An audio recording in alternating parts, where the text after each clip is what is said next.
Amados hermanos y hermanas, les saluda el pastor Antonio Arroyo de la Iglesia Bíblica Buenas Nuevas.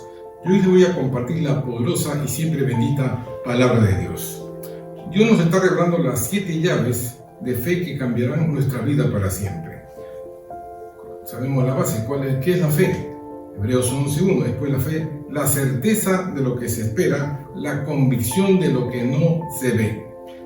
La versión de lenguaje sencillo lo dice de esta manera: confiar en Dios es estar totalmente seguro de que uno va a recibir lo que se espera. Es estar convencido de que algo existe, aun cuando no podamos verlo. Hasta la fecha hemos aprendido las primeras 4 llaves de la fe. La primera, debemos convertir nuestro lenguaje en una confesión continua de fe. La segunda llave es que la fe implica acciones inmediatas. La tercera llave es que la fe obra por el amor. La cuarta llave, que la fe requiere obediencia. Hoy día veremos la quinta llave, una llave muy importante. La fe es una puerta. En el libro de Hechos 14, versículo 27 dice: y habiendo llegado y reunido a la iglesia, refirieron cuán grandes cosas había hecho Dios con ellos y cómo había abierto la puerta de la fe a los gentiles. Lo que vamos a aprender de esta llave es que la fe es la llave que abre la puerta hacia la salvación de Dios, y esta puerta se abre por el oír, y el oír la buena nueva de Cristo. Para entender esto en todo su contexto y conocer la tremenda importancia de esta llave, debemos saber estas cosas. Primero, Dios creó al hombre y a la mujer conforme a su imagen y semejanza, y por ende a toda la humanidad, y los bendijo, pero ellos desobedecieron y fueron expulsados de la presencia de Dios. Como consecuencia del pecado se corrompió el mundo natural y aparecieron las enfermedades, el dolor, la angustia, el temor, la muerte física y también la muerte espiritual. Adán y Eva y su descendencia perdieron la comunión con Dios. Tuvieron 2 hijos, Abel y Caín. Caín mató a su hermano Abel y se convirtió en el primer asesino de la tierra, por lo cual se convirtió en un errante, alguien que anda de una parte a otra sin establecerse en ningún sitio. Más adelante, Adán y Eva tuvieron otro hijo, le llamaron Set, que significa compensación, sustituto, como dice el libro de Génesis 4:26, según la versión Dios habla hoy. También Set tuvo un hijo, el que llamó Enos. Desde entonces se comenzó a invocar el nombre del Señor. Quiere decir, después de Abel y Caín, y después de Set, ya Enos, en el tiempo de Enos, se comenzó a invocar el nombre del Señor. A partir de ahí se genera un linaje que ama y adora a Dios, hasta el nacimiento de Noé. Cuando la maldad y la corrupción llegó al colmo, Dios decidió enviar un diluvio sobre la tierra. Pero Noé halló gracia ante los ojos de Dios y se salvó él y toda su familia. Y entonces comenzó todo de nuevo. Pasaron varias generaciones, pero el ser humano persistió en su maldad. Entonces Dios puso en marcha su maravilloso plan de salvación. En la ciudad de Ur de los Caldeos, que queda al sur de Mesopotamia y cuya población adoraba la luna pues eran idólatras, vivía un hombre llamado Taré, que significa estación paradero. Y Taré tuvo 3 hijos: Abraham, padre enaltecido o exaltado; Nacor, que significa roncador; y Harán, que significa montañés. Dios escogió y llamó a Abraham, quien se casó con una mujer llamada Sarai, que significa princesa, pero que era estéril. Ahora, Dios va a escoger a este hombre, a esta pareja en realidad, Abraham y Sarai. Y hermanos, Abraham escuchó la voz de Dios y por la fe obedeció sin saber a dónde iba. Fue conocido como el hebreo.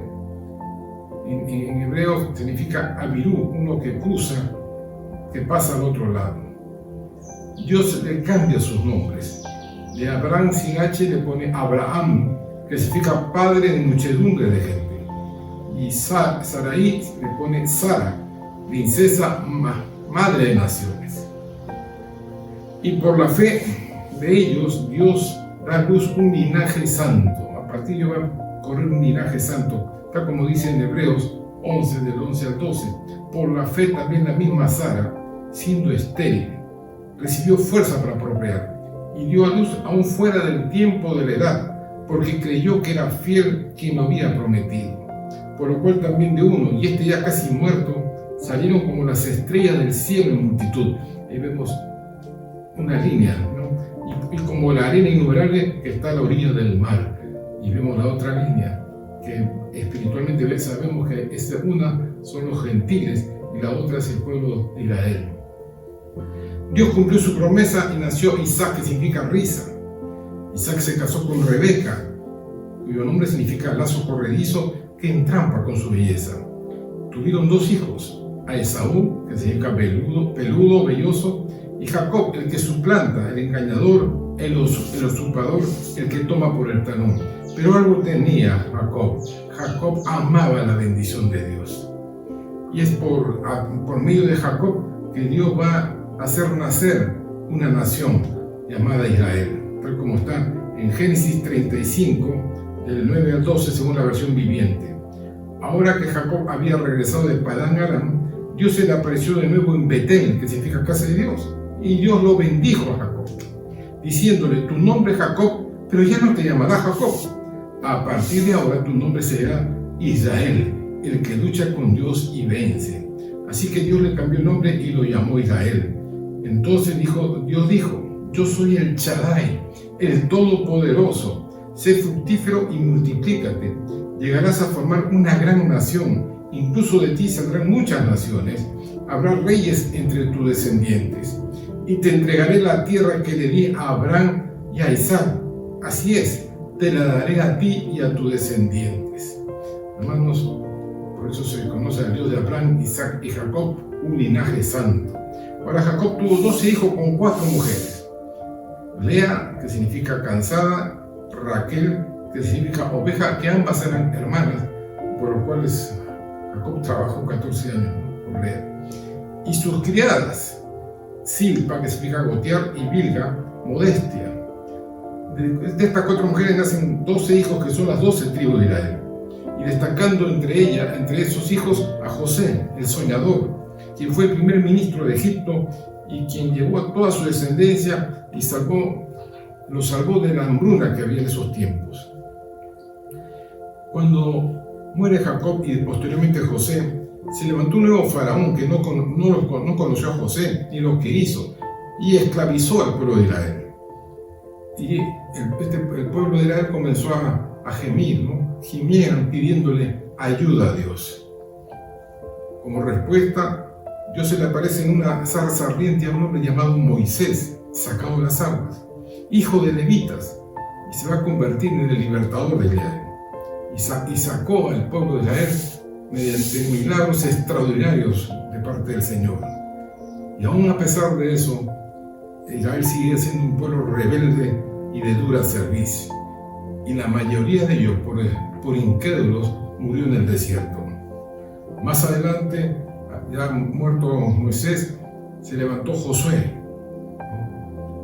y conduce a este remanente hacia la tierra prometida, la conquista.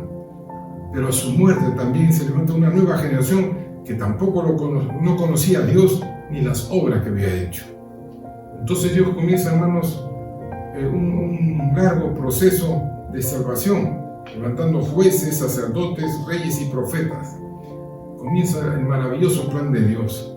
Malaquías fue el último profeta del Antiguo Testamento y pasaron 400 años, un silencio, hasta que apareció una luz de esperanza en el cielo.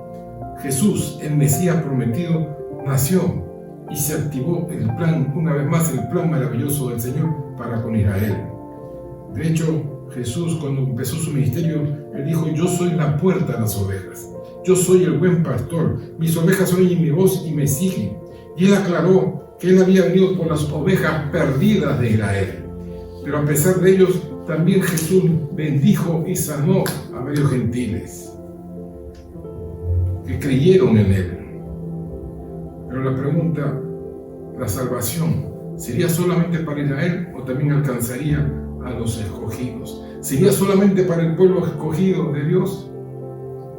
El apóstol Pablo escribió en Romanos 3:29: ¿es Dios solamente Dios de los judíos? ¿No es también Dios de los gentiles? Y Pablo responde: ciertamente también es de los gentiles. Y es que Dios abrió la puerta de la fe a los gentiles. Y vamos a ver a los tres primeros, las tres primeras personas, los tres primeros gentiles que recibieron esta llave, esta puerta de la fe para su salvación. Vemos a Felipe y el etíope. En Hechos 8:26 al 27 dice la palabra del Señor que un ángel del Señor habló a Felipe diciendo: levántate y ve hacia el sur por el camino que desciende de Jerusalén a Gaza, el cual es desierto. Felipe, un evangelista, hermanos, recibe esta palabra del ángel y él se va al desierto. En el desierto, pareciera que no dice nada, pero en ese momento aparece un carruaje donde llevaba un hombre de Etiopía, ¿no? Dice, él se fue, se levantó y fue, porque hemos enseñado que la fe es obediencia. Él obedeció el llamado. Y sucedió que un etíope, eunuco, funcionario de Candace, reina de los etíopes, el cual estaba sobre todos sus tesoros y había venido a Jerusalén para adorar. Él estaba allí, estaba leyendo un libro. Y es ahí donde Felipe le predica las buenas nuevas de Cristo y se convierte. Hermano, fue el primer gentil convertido por medio de esa fe que abre la puerta de salvación. Otro fue Nicolás, que era un prosélito, es decir, un convertido de Antioquía. Y fue uno de los 7 diáconos elegidos para servir en la iglesia de Jerusalén, tal como está escrito en Hechos 6:5. Agradó la propuesta a toda la multitud y eligieron a Esteban, varón lleno de fe y del Espíritu Santo, a Felipe, a Prócoro, a Nicanor, a Timón, a Parmenas y a Nicolás, prosélito de Antioquía, que sí, él también fue convertido y también recibió, hermanos, la salvación por la puerta de la fe. Y uno de los casos más emblemáticos en el Nuevo Testamento de un gentil convertido es el caso de Cornelio, el centurión romano. En Hechos 10, 1 al 8, y yo le pido que preste atención a todo este pasaje de las Santas Escrituras. Dice, había en Cesarea un hombre llamado Cornelio, ¿no? Centurión de la compañía llamada la Italiana. Era un hombre piadoso y temeroso de Dios con toda su casa. No siendo judío, él dice la Biblia que era un hombre piadoso y temeroso, que hacía muchas limosnas al pueblo y oraba a Dios siempre, ¿no? Este vio claramente en una visión como a la hora 9 del día, es decir, como a las 3 de la tarde, que un ángel de Dios entraba donde él estaba y le decía, Cornelio. Y él mirándole fijamente y atemorizado dijo, ¿qué es, Señor? Y le dijo, tus oraciones y tus limosnas, tus oraciones y tus ofrendas han subido para memoria delante de Dios. Envía pues ahora hombres a Jope, ¿no? Y haz venir a un tal Simón, el que tiene por sobrenombre Pedro. Este puso en casa de cierto Simón curtidor, que tiene su casa junto al mar. Él te dirá lo que es necesario que hagas. Quiere decir, este hombre piadoso, temeroso, generoso, necesitaba algo más. ¿Por qué? Porque no somos salvos por obras, somos salvos por gracia, por medio de la fe. Y esta es la llave de la fe, esta es la puerta que nos abre el camino hacia la salvación. Y el ángel que hablaba con Cornelio, llamó a 2 de sus criados y a un devoto soldado de los que le asistían, a los cuales lo envió a Jope después de haberle contado todo. Entonces, ¿qué debemos aprender de esta primera parte de este pasaje? Que este hombre de origen italiano amaba y adoraba a Dios, tenía un tremendo testimonio, a tal punto que un ángel de Dios lo va a visitar. Miren qué tal fervor que tenía este hombre, que hasta un ángel del cielo viene a visitarlo, ¿no? Y el cual le dice que tiene que hacer venir a un hombre llamado Simón, conocido como Pedro.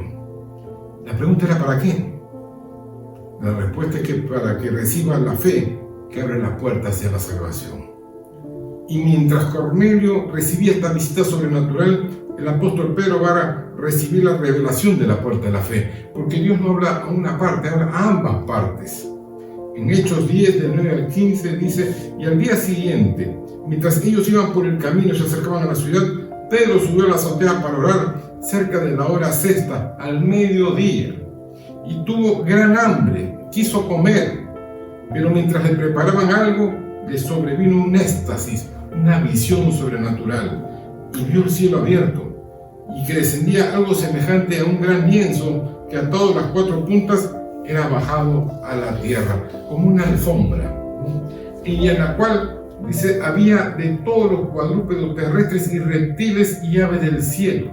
Entonces, imagínense un montón de reptiles, dice la Biblia, que cuadrúpedos en cuatro patas, y también aves. Y una voz le dice: levántate, Pedro, dice, mata y come de esos animales. Y entonces Pedro dijo: Señor, no, porque no hay ninguna cosa común o inmunda que he comido jamás. Yo no como cosas inmundas, dijo Pedro. Y volvió la voz a él la segunda vez y le va a decir algo que va a cambiar lo que Pedro entendía sobre la salvación. Le dice: lo que Dios limpió, no lo llames tú común. Y esto se hizo 3 veces, y aquel lienzo volvió a ser recogido en el cielo. 3 veces, dando señal Dios de que era firme la palabra. ¿Qué aprendió Pedro? ¿Qué aprendió Pedro? Que lo que Dios limpia ya no es inmundo. Al pecador que Dios lo salva, ya no es más inmundo, pues Dios es poderoso para borrar todo pecado de nosotros. Y es así que entonces Pedro, después de esta visión, se da cuenta y llegan de los 12 las personas que había enviado Cornelio, y va a su casa, los acompaña, y cuando llega ve un montón de invitados ahí, y Pedro comienza a predicar.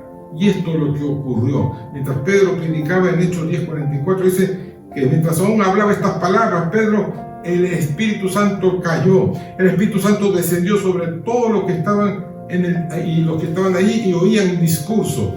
Y dice: y los fieles de la circuncisión que habían venido con Pedro se quedaron atónitos de que también sobre los gentiles se derramase el don, el regalo del Espíritu Santo. Recuerden que el pacto con Israel era bajo la circuncisión, bajo la ley de Moisés.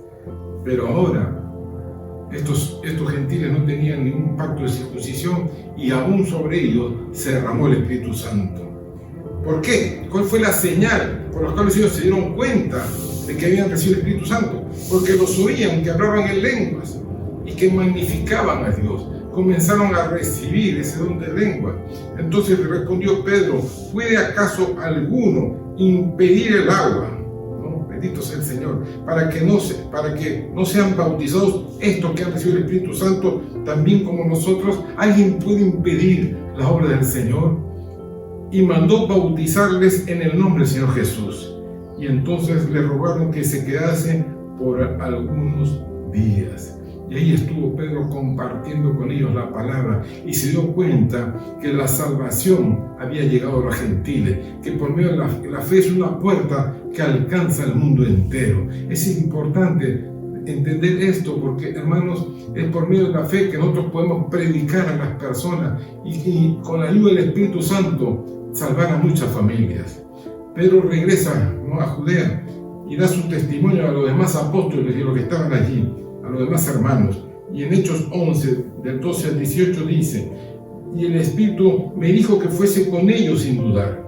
Fueron también conmigo estos 6 hermanos, y entramos en casa de un varón. Entonces Pedro no fue solo, fue con 6 hermanos más, quien nos contó cómo había visto en su casa a un ángel que se puso en pie y dijo: envía hombres a Jope y haz venir a Simón, el que tiene por sobrenombre Pedro, y él hablará palabras por las cuales, escuche bien, él hablará, está hablando de Pedro, él te va a decir algo por lo cual tú serás salvo tú y tu casa. Él te va a abrir la puerta de la fe por medio de él. No importa cuántas buenas obras has hecho, ni cuánta caridad, ni cuánto generoso hayas sido, ni cuán temeroso de Dios, ni cuán adorador. Necesitas recibir a Cristo. Necesitas conocerle para que entonces entres en pacto con Dios. Y cuando comencé a hablar, cayó el Espíritu Santo, dice Pedro, sobre ellos también, como también pasó eso con nosotros al principio. Entonces me acordé de lo dicho por el Señor cuando dijo: Juan ciertamente bautizó en agua, mas vosotros seréis bautizados con el Espíritu Santo. Si Dios pues le concedió también el mismo don que a nosotros que hemos creído en el Señor Jesucristo, ¿quién era yo para que pudiese estorbar a Dios? ¿Quién soy yo para estorbar el maravilloso plan de Dios? Entonces, oídas todas estas cosas, callaron todos los demás apóstoles y hermanos que aman al Señor, dice que se callaron y glorificaron a Dios, diciendo: de manera que también a los gentiles ha dado Dios arrepentimiento para vida, arrepentimiento para que cambie su vida. Muchas veces las personas dicen: ¿por qué Dios permite esto? ¿Por qué permite aquello? No, el mundo entero está bajo maldición, el mundo entero entró en tinieblas, el mundo entero está en pecado. ¿Por qué? Porque Adán y Eva le entregaron la llave, hermanos, a Satanás, y de ahí el hombre ha sufrido y sigue sufriendo hasta que conozca al Señor. Y es por eso que esta llave es importante, porque Dios extendió su gracia hacia los gentiles, y eso es posible porque la fe es una puerta hacia la salvación. Y ahora nos toca a nosotros anunciar las buenas nuevas en Cristo y aplicar esta llave que es la puerta hacia la salvación. El tiempo cada vez es más corto, estamos llegando al final de los tiempos. Cada vez ocurren más y más cosas que nos hacen ver de que la venida de Cristo está cerca. Por eso Dios nos está hablando de la fe, porque Él dijo: cuando yo regrese hallaré fe en la tierra. Y Dios nos está dando estas 7 llaves de la fe, que van a cambiar nuestra forma de pensar y vivir para siempre. Yo te invito a hacer una oración ahora, para que tú también, al igual que Pedro, seas un siervo, una sierva de Dios que obedece y que anuncia el Evangelio de Cristo. Y que entonces, cuando nosotros obedecemos, el Espíritu Santo se encarga de traer a esas personas, hermanos, a los pies del Señor. Te invito a orar, inclina tu rostro, cierra tus ojos, oremos juntos. Bendito Padre que estás en los cielos, hoy he escuchado tu palabra, y bendita sea tu palabra, oh Dios. Me acerco ante ti con una carta abierta. Te pido perdón por todos mis pecados, por mi incredulidad, por mi rebeldía. Mas tú me conoces, oh Dios, y he escuchado tu voz y no he sido rebelde a este llamado. Creo en Jesucristo, creo que Él vino a este mundo y derramó su sangre por mí. Ahora yo le abro mi corazón y proclamo que Él es mi Señor, mi Salvador, mi Libertador, mi Dios. Ahora, Señor, recibo esta llave de la fe para, oh Dios, llevar a muchos a tu presencia, Padre. En el nombre de Jesús, Espíritu Santo, guíame ahora, así como guiaste a Pedro, y pueda yo tocar a muchas personas y ser un instrumento útil en tus manos. Gracias, Dios mío, en el nombre de Jesús. Amén y amén. Hermanos, usemos esta llave para ganar almas para Cristo, para que nuestra tierra sea llena del conocimiento de la gloria de Dios. Quiero terminar con este pasaje que está en Mateo 7:7, que dice: pedid y se os dará, buscad y hallaréis, llamad y se os abrirá. Porque todo que pide, el que busca y llama, recibirá de parte de Dios. Clama a mí y yo te responderé y te enseñaré cosas grandes y ocultas que tú no conoces. Una vez más te pido que compartas este mensaje por nuestra plataforma de Facebook y YouTube, así como, hermanos, compartan con aquellas personas y familias que no conocen al Señor y apoyen nuestro ministerio para que sigamos anunciando la buena nueva de Cristo. Nos vemos próximamente. Bendecidos.